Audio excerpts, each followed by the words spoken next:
Okay, so Memorial Day is over with, and we got a, let's see, all but one lawnmower returned. That one, I'm still waiting for a darn blade, and it's just taking forever to get it. Got the zero turn here. I'm gonna give this one back. I'm not gonna charge for it. He's overridden 2 of the safety switches on this one, the 2 out of the 3, and the one that was working he thought was bad. So he's overridden that one. You can see it's not moving. This one, it was working. So I checked it with the ohms meter. It was fine, both of them. And then I think the seat switch is bad. But he has that one overridden also, if I can find the wiring. There it is. So I'm just going to give this one back to him. He's got so many safety switches overridden that you know, he could sue me if he gets hurt. So I'll just give it back. And then I got a weed eater that is got a pull cord problem, so start on that one in the morning. So, you know, I guess everybody was right in my comment section, except for, let's see, Keith provided me some advice that I took. Tom provided me with some advice that I took, and Backroads provided me with some advice that I took. And you know, we were wrong. The 4 of us were wrong. And the guys that were right, obviously, was the guy that told me just completely ignore the code on the truck. Just let it go. You're gonna see my way of thinking soon. And I wish I could remember what he called me. Something like brain dead, or get it through your thick, no, that's what, get it through your thick skull, or something like that. You're gonna get it through your thick skull, that you're gonna see it my way soon, and just ignore it. Because you're gonna end up spending so much money on it and still never get it fixed. You don't need that computer. 30 years ago, we didn't run cars with a computer. And then I got the guy, you know, telling me, replace the transmission. It's the transmission, man. Get it. I don't know what he was implying, but I assume he wanted me to replace the transmission, because he completely made connections between the variable valve timing and the transmission, which he might be right. There might be a connection between them. But that wasn't a code, and since I said it in the video that it was an oil pressure code, not a variable valve timing code. So I mean, those 2 guys, they've got it nailed. So let me go through what I've done so far. So I did change the variable valve timing solenoids. I wasn't getting the code for the solenoids. I was getting code for oil pressure. So if the oil pressure, or if the computer senses that the oil pressure is not engaging the solenoids, it could code low oil pressure. Then I changed the oil pressure sensor, and I did buy an aftermarket one of those. Put it on, well, everything was aftermarket actually, from Amazon. So I replaced that, and I showed you doing that both times, you know, both of those things. And then I after it coded again, I went ahead and changed the variable valve timing solenoids again. We changed the oil, even though it was only at 55%. Changed the oil filter. I don't know, I guess that was it. So then it coded again. After we did all that, it coded again, and I was pretty much my ropes in. So I called the mechanic and I told him I wanted to put it on the computer. I wish I could remember all the different codes that we were, you know, time it coded, but it doesn't matter. I think that covers it all. I replaced the PCV valves, but I didn't need to replace those. That was just normal maintenance that Tom suggested, and I agreed I needed to do that. And Keith suggested that I put thicker oil in it, which I've never done yet. It was on my list. As a matter of fact, I ordered it. So I was going to use 5W30 instead of 5W20. And I mean, I still may do it. With it getting older and that kind of stuff, I still may do it. But And I can't remember what Backroads said. I can't, but there, you know, he always put in some good advice. Oh, yeah, yes, I do remember. What was it? What was it? Oh, that there might be a pressure relief somewhere. Well, this one doesn't particularly have a pressure relief. It has what's called a bypass. And so the pressure bypass is actually a solenoid ran by the computer on this truck. So that, what does it do? How does it work? So when you need the second stage, it kicks in and runs the second stage oil pump up to like 75 psi. That way it opens up the variable valve timing solenoids. I'll tell you, I'm sure I've learned a lot working on this so long. Yeah, I told you in yesterday's video, or I guess it was yesterday's video, I'm not sure when it was, yesterday's video, that the cat is actually the one that solved the problem. At least I thought she did yesterday. She kept me up all night, kept saying, hey daddy, wake up. You haven't solved this problem yet, fix it. And so,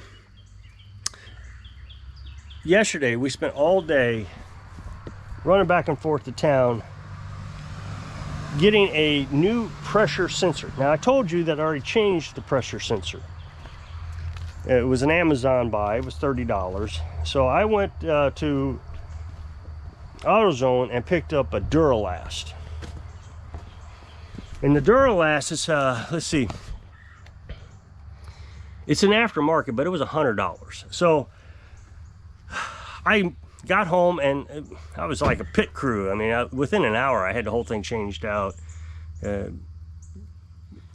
It's kind of exciting being able to work on the truck and getting different things resolved, but I changed that out and we took it for a huge drive up down a bunch of hills and checking it out, and it never coated.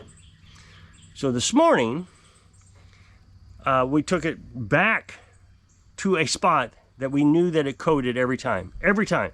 We took the same path and came home, no code. So what it was a bad pressure sensor. Even though I replaced it, the second pressure sensor was also bad. And so what it was is at 3,000 RPMs. So you're going up a hill and you're slowing down, you give it a little bit more gas and it kicks up and downshifts into a lower gear. The RPM shift up, and what it needs to do is open up the variable valve timing solenoids. In order to do that, it uses hydraulic pressure. Well, the solenoids are actually engaged by electric, I guess. And then the valves are adjusted hydraulically by the oil. So it needs to get up to 75 pounds to do that. And it was only getting up to 68. So when I changed the solenoid, now we're getting up to, well, almost 80. I mean, it's a really neat how big of a difference it made changing that out. So I think, fingers crossed, we do now have the problem solved.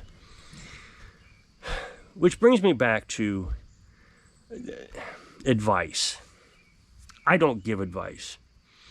Now, some people are going to say, yes, you do. You run a YouTube channel and you're always telling us to live off grid and tiny house and that kind of stuff. Okay. I make a channel about living off grid in a tiny house. And I try, though, not to tell you that you need to live in a tiny house. I may have done it a couple times, but I don't tell you to live off grid. Again, not very often. Maybe done it a couple times. But my thinking is you're coming to my channel looking to live off grid in a tiny house. Otherwise, why would you watch my videos?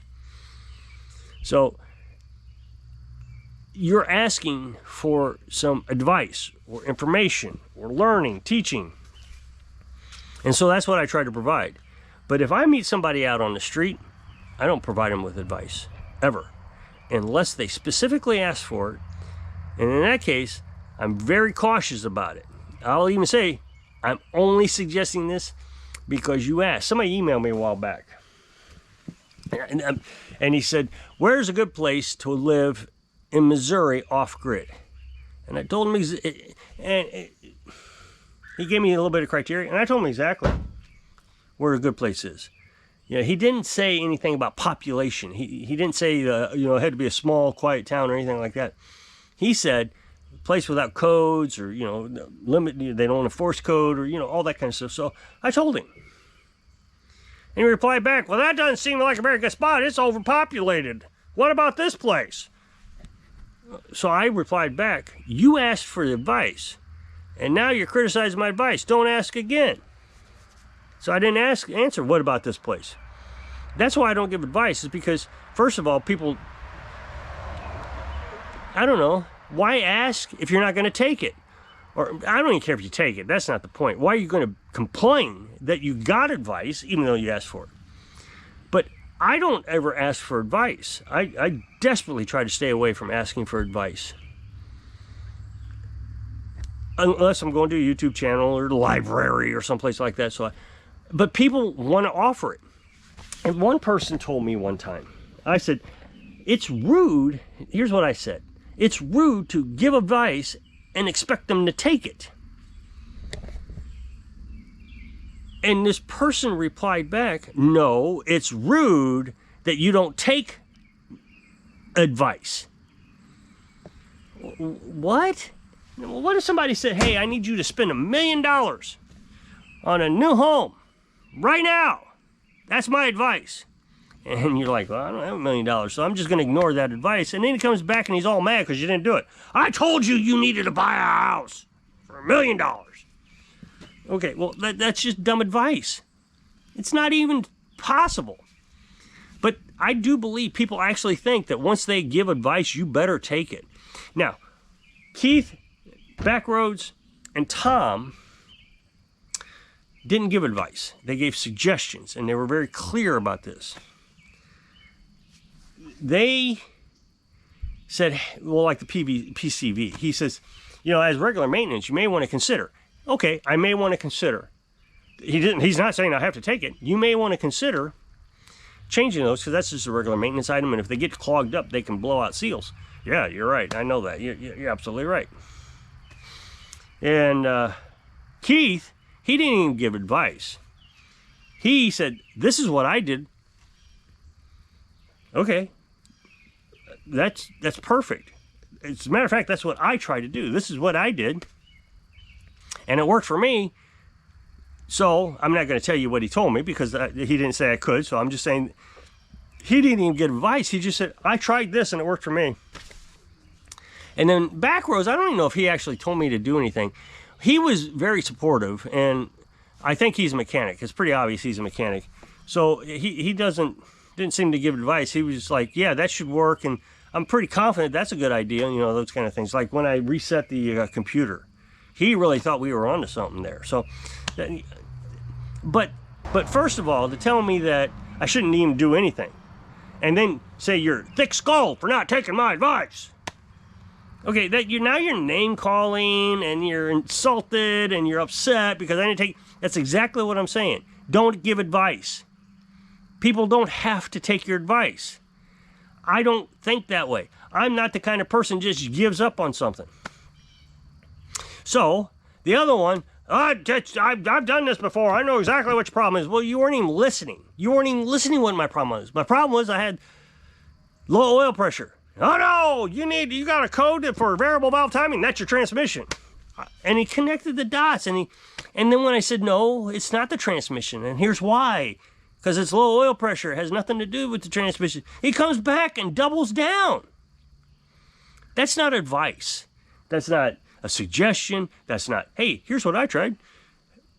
If you're not even listening to what the problem is, how can you give any kind of advice? So it's just best to stay away from giving advice. It really is. The best advice is, hey, have you tried Google? Did you go to the library? Did you try to educate yourself on motor oils and transmissions? And no, they don't. They hear what they want to hear and then tell you what to do, and then you better do it, because and they do get insulted, and they'll start insulting you if you don't. You're stupid if you don't do this. Like the guy that says I should just ignore the computer problem, because 30 years ago we didn't have computers, so I don't even know what you're doing. So I think I'm gonna jump off of here. I got a guy who's wanting to pick up that I just got a call, actually.